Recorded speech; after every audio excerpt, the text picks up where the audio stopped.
Good evening. I'd like to provide the American people with an update on our efforts to protect the integrity of our very important 2020 election. If you count the legal votes, I easily win. If you count the illegal votes, they can try to steal the election from us. If you count the votes that came in late, we're looking at them very strongly, but a lot of votes came in late. I've already decisively won many critical states, including massive victories in Florida, Iowa, Indiana, Ohio. To name just a few, we won these and many other victories despite historic election interference from big media, big money, and big tech. As everybody saw, we won by historic numbers. And the pollsters got it knowingly wrong. They got it knowingly wrong. We had polls that were so ridiculous, and everybody knew it at the time. There was no blue wave that they predicted. They thought there was going to be a big blue wave. That was false. That was done for suppression reasons. But instead, there was a big red wave. And it's been properly acknowledged, actually, by the media. They were, I think, very impressed. But that was after the fact. That doesn't do us any good.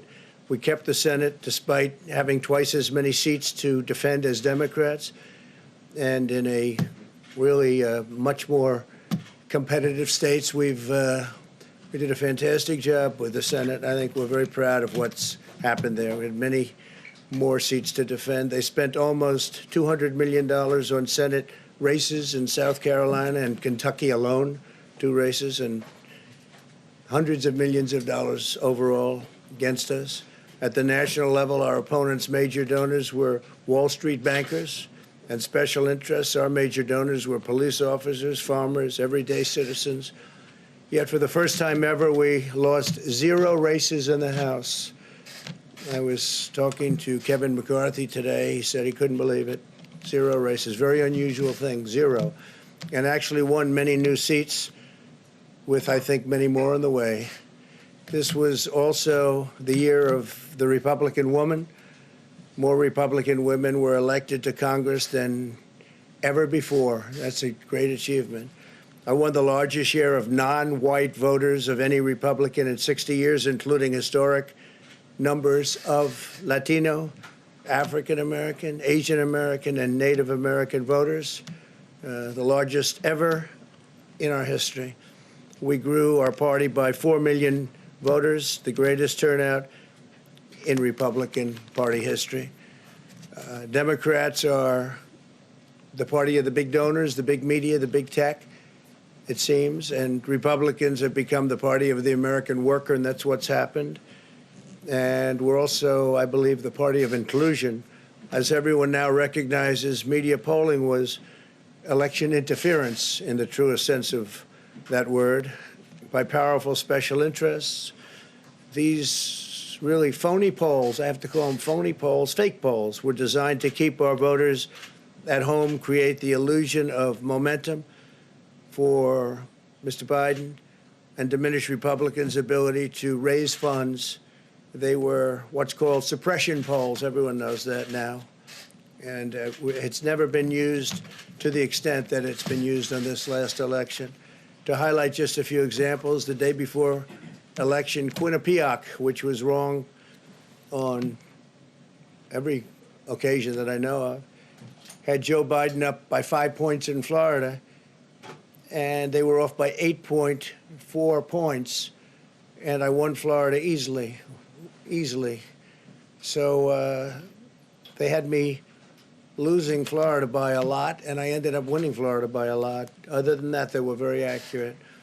They had him up 4 points in Ohio, and they were off by 12.2 points. And I also won Ohio, great state of Ohio, very easily. The Washington Post had Biden up 17 points in Wisconsin, and it was basically even. They were off by about 17 points. And they knew that. They're not stupid people. They knew that. Suppression. There are now only a few states yet to be decided in the presidential race. The voting apparatus of those states are run in all cases by Democrats. We were winning in all the key locations by a lot, actually.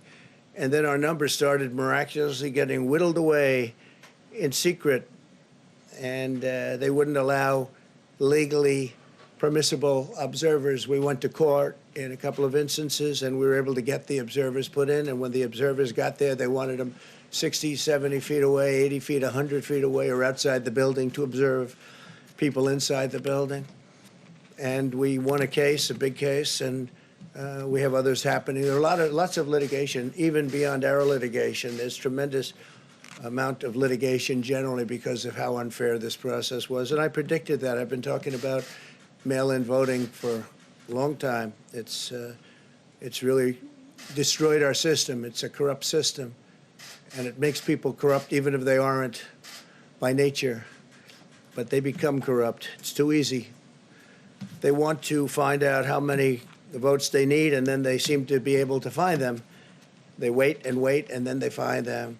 And you see that on election night. We were ahead in vote in North Carolina by a lot, tremendous number of votes. And we're still ahead by a lot, but not as many, because they're finding ballots all of a sudden. Oh, we have some mail-in ballots. It's amazing how those mail-in ballots are so one-sided, too. I know that it's supposed to be to the advantage of the Democrats, but in all cases, they're so one-sided. We were up by nearly 700,000 votes in Pennsylvania. I won Pennsylvania by a lot, and that gets whittled down to, I think they said now we're up by 90,000 votes, and they'll keep coming and coming and coming. They find them all over, and they don't want us to have any observers, although we won a court case. The judge said you have to have observers. Likewise in Georgia, and they're appealing. Actually, they're appealing. We won a case that we want people to watch, and we want observers, and they're actually appealing, which is sort of interesting. I wonder why they'd appeal, that all we want to do is have people watch as they do the vote tabulations. Likewise in Georgia, I won by a lot, with a lead of over getting close to 300,000 votes on election night in Georgia. And by the way, got whittled down, and now it's getting to be to a point where I'll go from winning by a lot to perhaps being even down a little bit. In Georgia, a pipe burst in a faraway location, totally unrelated to the location of what was happening, and they stopped counting for 4 hours, and a lot of things happened. The election apparatus in Georgia is run by Democrats. We also had margins of 300,000 in Michigan. We're way up in Michigan, won the state. And in Wisconsin, we did likewise fantastically well. And that got whittled down. In every case, they got whittled down. Today, we're on track to win Arizona. We only need to carry, I guess, 55% of the remaining vote, 55% margins. And that's a margin that we've significantly exceeded. So we'll see what happens with that. But we're on track to do okay in Arizona. Our goal is to defend the integrity of the election. We'll not allow the corruption to steal such an important election, or any election for that matter. And we can't allow anybody to silence our voters and manufacture results. I've been doing a lot of public things for a long time. I've never had anything that's been as inspirational, by people calling, talking, sending things to us. I've never seen such love and such affection and such spirit as I've seen for this. People know what's happening, and they see what's happening, and it's before their eyes. And there are many instances which will be reported very shortly. There's tremendous litigation going on, and this is a case where they're trying to steal an election. They're trying to rig an election. And we can't let that happen. Detroit and Philadelphia, known as two of the most corrupt political places anywhere in our country, easily cannot be responsible for engineering the outcome of a presidential race, a very important presidential race. In Pennsylvania, Democrats have gone to the state Supreme Court to try and ban our election observers, and very strongly. Now, we won the case, but they're going forward. They don't want anybody in there. They don't want anybody watching them as they count the ballots. And I can't imagine why. There's absolutely no legitimate reason why they would not want to have people watching this process, because if it's straight, they should be proud of it. Instead, they're trying, obviously, to commit fraud.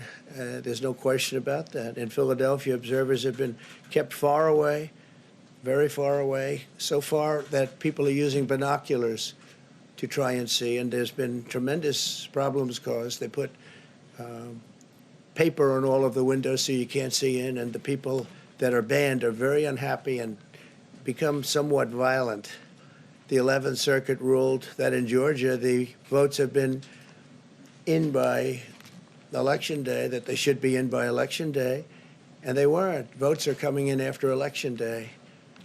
And they had a ruling already that you have to have the votes in by Election Day. To the best of my knowledge, votes should be in by Election Day. And they didn't do that. Democrat officials never believed they could win this election honestly. I really believe that. That's why they did the mail-in ballots, where there's tremendous corruption and fraud going on. That's why they mailed out tens of millions of unsolicited ballots without any verification measures whatsoever.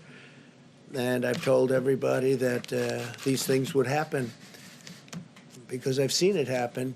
I watched a lot of different elections before they decided to go with this big, massive election with tens of millions of ballots going out to everybody, in many cases totally unsolicited. This was unprecedented in American history. This was by design, despite years of claiming to care about the election security.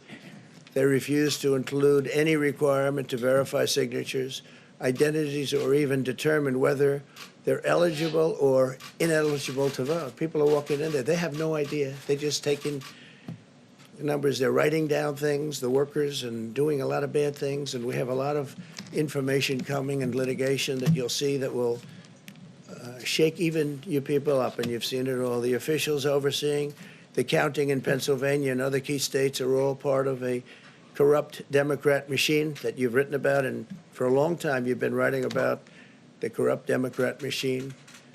I went to school there, and I know a lot about it. It hasn't changed. It's a long time ago, and hasn't changed. It's gotten worse.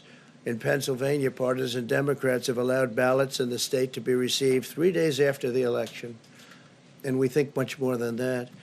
And they're counting those without even postmarks or any identification whatsoever. So you don't have postmarks, you don't have identification. There have been a number of disturbing irregularities across the nation. Our campaign has been denied access to observe any counting in Detroit. Detroit is another place, and I wouldn't say has the best reputation for election integrity. Poll workers in Michigan were duplicating ballots, but when our observers attempted to challenge the activity, those poll workers jumped in front of the volunteers to block their view so that they couldn't see what they were doing. Everybody, in many cases, totally unsolicited. This was unprecedented in American history. This was by design, despite years of claiming to care about the election security. They refused to include any requirement to verify signatures, identities, or even determine whether they're eligible or ineligible to vote. People are walking in there. They have no idea. They're just taking numbers. They're writing down things, the workers, and doing a lot of bad things. And we have a lot of information coming and litigation that you'll see that will shake even you people up. And you've seen it all. The officials overseeing the counting in Pennsylvania and other key states are all part of a corrupt Democrat machine that you've written about, and for a long time you've been writing about the corrupt Democrat machine. I went to school there, and I know a lot about it. It hasn't changed. It's a long time ago, and hasn't changed. It's gotten worse. In Pennsylvania, partisan Democrats have allowed ballots in the state to be received 3 days after the election, and we think much more than that. And they're counting those without even postmarks or any identification whatsoever. So you don't have postmarks, you don't have identification. There have been a number of disturbing irregularities across the nation. Our campaign has been denied access to observe any counting in Detroit. Detroit is another place, and I wouldn't say has the best reputation for election integrity. Poll workers in Michigan were duplicating ballots, But when our observers attempted to challenge the activity, those poll workers jumped in front of the volunteers to block their view so that they couldn't see what they were doing. And it became a little bit dangerous. One major hub for counting ballots in Detroit covered up the windows again with large pieces of cardboard. And so they wanted to protect and block the counting area. They didn't want anybody seeing the counting, even though these were observers who were legal observers that were supposed to be there. In Detroit, there were hours of unexplained delay in delivering many of the votes for counting. The final batch did not arrive until 4 in the morning, and even though the polls closed at 8 o'clock. So they brought it in, and the batches came in, and nobody knew where they came from. We've also been denied access to observe in critical places in Georgia. In multiple swing states, counting was halted for hours and hours on election night, with results withheld from major Democrat-run locations only to appear later. And they suddenly appeared, and they all had the name Biden on them, or just about all, I think almost all. They all had the name Biden on them, which is a little strange. I challenge Joe and every Democrat to clarify that they only want legal votes, because they talk about votes, and I think they should use the word legal votes. We want every legal vote counted, and I want every legal vote counted. We want openness and transparency, no secret count rooms, no mystery ballots, no illegal votes being cast after Election Day. You have Election Day, and the laws are very strong on that. You have an Election Day, and they don't want votes cast after Election Day, and they want the process to be an honest one. It's so important. We want an honest election, and we want an honest count, and we want honest people working back there, because it's a very important job. So that's the way this country is going to win. That's the way the United States will win. And we think we will win the election very easily. We think there's going to be a lot of litigation because we have so much evidence, so much proof, and it's going to end up perhaps at the highest court in the land. We'll see. But we think there'll be a lot of litigation because we can't have an election stolen like this. And I tell you, I have been talking about this for many months with all of you, and I've said very strongly that mail-in ballots are going to end up being a disaster. Small elections were a disaster. Small, very easy-to-handle elections were disastrous. This is a large-scale version, and it's getting worse and worse every day. We're hearing stories that are horror stories, absolute horror stories. And we can't let that happen to the United States of America. It's not a question of who wins, Republican, Democrat, Joe, myself. We can't let that happen to our country. We can't be disgraced by having something like this happen. So it will be hopefully cleared up, maybe soon, I hope soon, but it'll probably go through a process, a legal process. And as you know, I've claimed certain states, and he's claiming states, and we can both claim the states, but ultimately I have a feeling judges are going to have to rule. But there's been a lot of shenanigans, and we can't stand for that in our country. Thank you very much.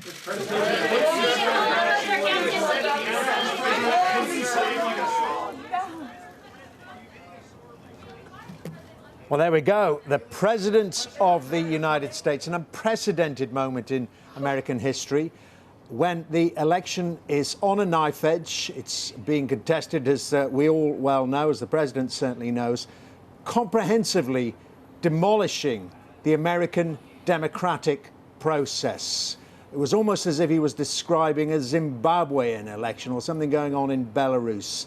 Allegations of fraud flying from the President's lips there, nearly all of them unsubstantiated. He's talking about lawsuits. He was also talking about some of the fraud that he alleges, including, let me just focus on one of them because there were an awful lot of them. He mentioned a leaking water pipe in the state of Georgia, where you may have seen at the bottom of your screen. It's getting tighter and tighter there for the President. A leaking water pipe, he says, which led to one of the counts being suspended. And then he said an awful lot happened, the only implication being that the President believed that ballot boxes were being smuggled in there by the Democrats to, quote unquote, steal the election from him. The list goes on in terms of the extraordinary number of allegations the President was making there. But one thing became very clear. He believes the election is being stolen. It's a corrupt process, and that some forces. He was unspecified who they were, apart from the Democrats, of course, are trying to steal this election for him, but allusions to some kind of process. He kept referring to they, including the Democrats, but almost as if it's those deep state allegations. Remember, he has been president for 4 years, but corruption is all around, according to President Trump, and those forces, are attempting to steal the election from him in Georgia, in Pennsylvania, and in Arizona. We're listening to that. We've got our US correspondent Cordelia Lynch, also Omarosa Manigault-Newman, who, well, a few years back would have been advising the president before a statement like that. Quite simply jaw-dropping then, as I say there, that demolition of the American democratic process, the president saying it's riven with corruption, not fit for purpose. It was unreal what we just experienced. I've known Donald Trump for 17 years, and for the first time in those 17 years, Donald Trump has outdone himself in terms of all of the falsehoods he's advanced, the outright lies that he told, and in some places, he just made things up.